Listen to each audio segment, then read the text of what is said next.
As décadas de 60 e 1970 foram marcadas pelos chamados movimentos contraculturais. Esses movimentos, como era o caso do movimento hippie, eram formados sobretudo por jovens da classe média urbana e criticavam posturas e políticas características da sociedade capitalista ocidental, principalmente nos Estados Unidos.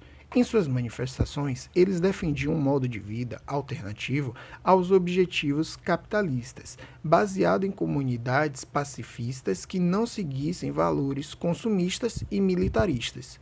Essas manifestações de contracultura envolveram aspectos da música, das artes plásticas e da literatura.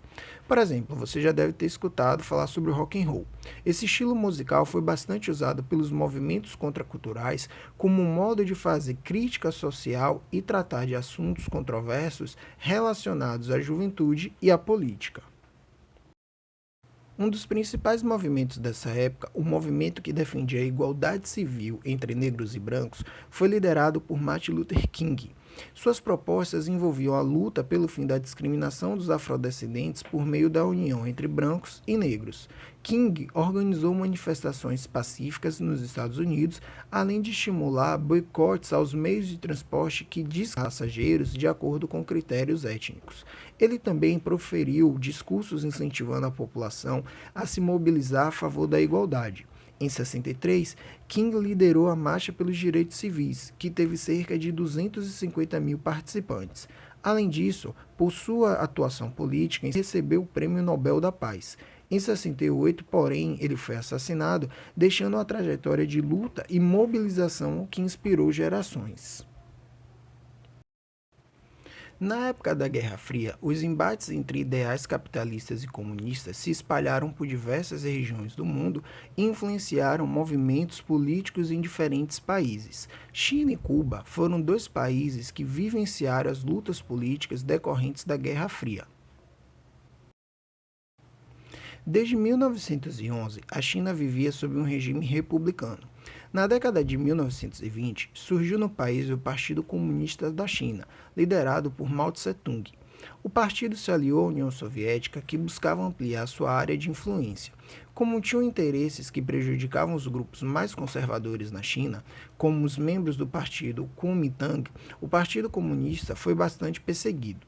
Em 1934, os comunistas deram início à Longa Marcha, movimento de mobilização que propunha a difusão de ideais comunistas pelo país e uma aliança com os camponeses para a tomada de poder.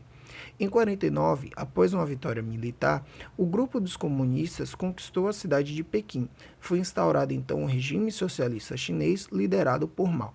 Em 66, com o objetivo de evitar o enfraquecimento do socialismo no país, Mao deu início à Revolução Cultural, que apresentava novos modos de organização da sociedade chinesa e buscava reafirmar os valores socialistas. Os costumes tradicionais, por exemplo, deveriam ser substituídos pelos valores proletários.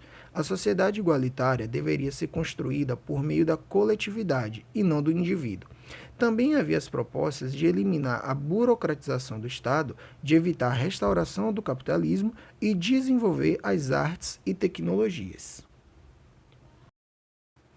Na década de 1950, Cuba vivia sob um regime ditatorial, liderado pelo presidente Fulgêncio Batista. Apoiado pela elite agrária, esse governo estava alinhado aos interesses estadunidenses e se submetia à economia da grande potência capitalista da época. Com o tempo, o governo de Batista foi se tornando bastante impopular e uma oposição começou a se organizar contra as políticas do ditador. O advogado Fidel Castro era um dos opositores que faziam denúncias contra Batista, nas quais mostrava a situação de exploração em que vivia o povo cubano. Mesmo depois de ter sido preso, Fidel continuou organizando atos contra o governo e contribuiu para a mobilização de um grupo de revolucionários, que também incluía seu irmão Raul Castro e o médico de origem argentina Che Guevara.